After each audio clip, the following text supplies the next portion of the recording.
Đạo đức thứ hai. Đệ tử áo trắng. Quyết tâm xa lìa. Mọi sự trộm cắp. Tôn trọng sở hữu. Hợp pháp của người. Những gì không cho thì không được lấy. Nuôi đất bố thí.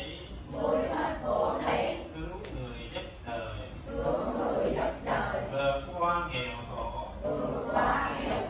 Lúc bố thí thì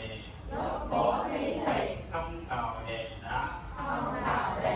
Nhờ thực tập này, đệ tử áo trắng không bị tâm lý tham lam bộn sẻn, keo kiệt che lấp, sống trong liên kiệt, giàu